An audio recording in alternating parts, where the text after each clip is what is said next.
I'm Maddie, and welcome to Mornings with Maddie. This is going to be a little series where I, take my Saturday morning and I talk about stuff going on in the agricultural world that I think is relevant or needs to be said. I'm doing this every Saturday morning when I am running my market. So I'm in my market building. You might be able to hear the echo. I really hope not, but we'll see. And so in the winter months, I sell Kent feed, sawdust, kitty litter, squirrel corn, bird seed, those kinds of things. I sell those year round. But then in the summer, this is also the place where I sell strawberries, chrysanthemums, sweet corn, melons, and this year I'll be adding apples and peaches, which I'm so excited about. And also I think I'll be adding eggs in the fall. And so this is, and I ideally, like in my 5-year plan, I also hope to sell meat, like cuts of meat here. But that's a lot of legal forms to fill out, and I'm not ready for that. So yeah, and that kind of brings me into my first topic, diversification and why it's important for your farm. So whenever we're talking about the future of the farm, my mom always brings up Darwinism. You evolve or you die. Now granted, that is a really harsh take on it, but that's what my mom always says. And especially when looking at the future of the farm, my mom always says, both of my parents are always like, if you are not looking to see what's next or what can be done, if you just stay stagnant, you're going to phase out, especially in the agricultural world today. Less than 2% of Americans are farmers. And so, it makes farming a really hard place to be, especially with all this development coming up. Farmland is being taken left and right. And so it's really hard if you've only crop farmed your entire life to think, there is no future here. But there is, and we have to look past that and see what else we can do that is still in the agricultural realm. So what is diversification? Diversification is really just not putting all of your eggs in one basket. It's, as it says, being diverse in what you do. And so there are 3 big reasons why you want to do this: risk management, stable income, and growing the farm. So risk management is really important. This is, mitigating the risk. If you only have one crop or one animal, like poultry, and you get wiped out, you have a bad year, your flock gets the bird flu and it's all wiped out, that's your income. That's your livelihood. So especially for full-time farmers, you have to have a backup plan. You have to have something else that can sustain you when shit hits the fan, truthfully. And so that goes into the second point of stable income. Having a year-round income. If you have animals, if you have cattle and you are selling them year-round, if you, have enough to be able to do that,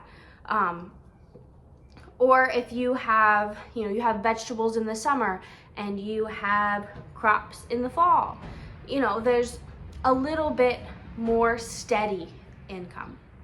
And so that really, it helps with the year-round thing.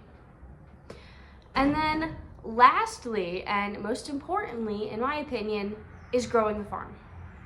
If you have a farm, when you die, you hope that it passes on to the next generation. You hope that someone continues to farm it afterwards.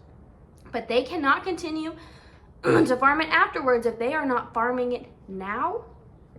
And there has to be a place for them to farm it now.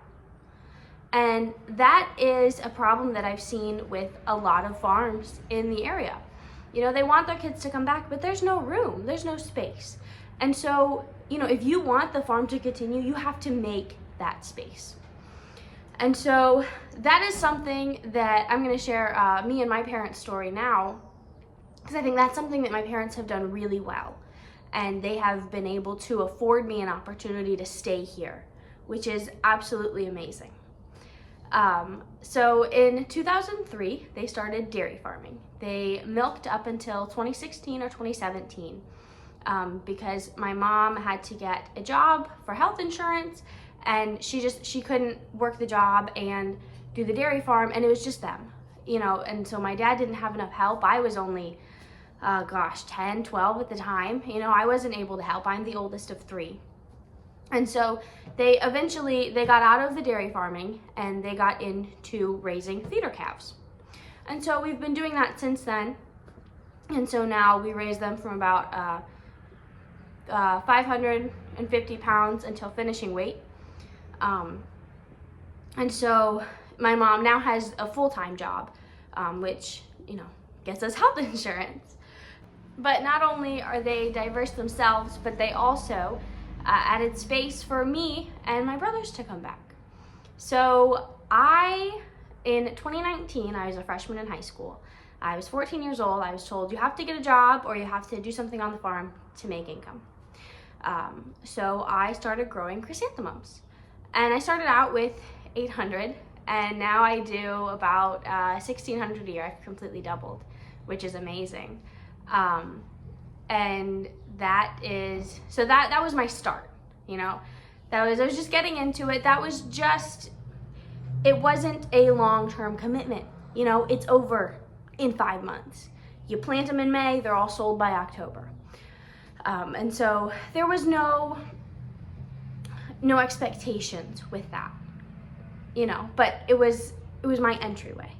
And so in 2021, we planted strawberries, and it was just 1/4 of an acre. It was one small patch. Right now I have 3 patches, and so we're probably about a little over half an acre now. Last year, it was only 2 patches. We planted another one after. We plant in July, but we pick the following June. And last year with the 2 patches, I picked 1,400 quarts. And I also did some peppers and pumpkins, and I worked with another local farmer, and I sold some of his melons. And so, I'm building my market. And so along with that, I believe in 2024, I started selling Kent Feed. So, again, adding to the things that I have to become diverse, to bring people in. And this year, I'm in the process of buying a 6-acre apple orchard, which I am absolutely thrilled about. And across the street is a peach farm, and I am going to hopefully rent some of the ground, because the people who bought it, they're going to bulldoze most of the trees. But I've worked out a deal for this year to rent some of the ground. I'll be able to sell peaches as well. So I am absolutely thrilled about that. But again, it's being diverse. It's having more things to bring people in. And again, so that's everything that I do in the summer. And that brings in a lot of income, because who doesn't love strawberries and apples and peaches and sweet corn? And I planted snap peas this year. Now that I have graduated college, I really want to continue to build my market and to, make this my full-time job. But so that's everything I do in the summer. And so that brings in a lot of income that way. So then in the winter, this past winter, actually like 4 days after I graduated college in December, I got some baby calves. And so I've been raising these 40 baby calves. They're bottle calves, and they will go into the feedlot operation eventually. Some of them will be fair calves, but most will go into the feedlot operation. And so that's just, another way for me to make income and for me to be diverse and to be able to, sustain myself and my farming operation while still being a part of my parents' operation. So I'm still there, we're still working together.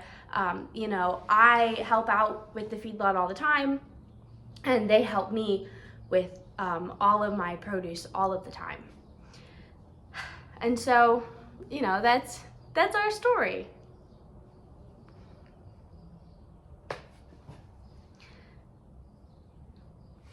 So those are the big 3 reasons why you should be diverse.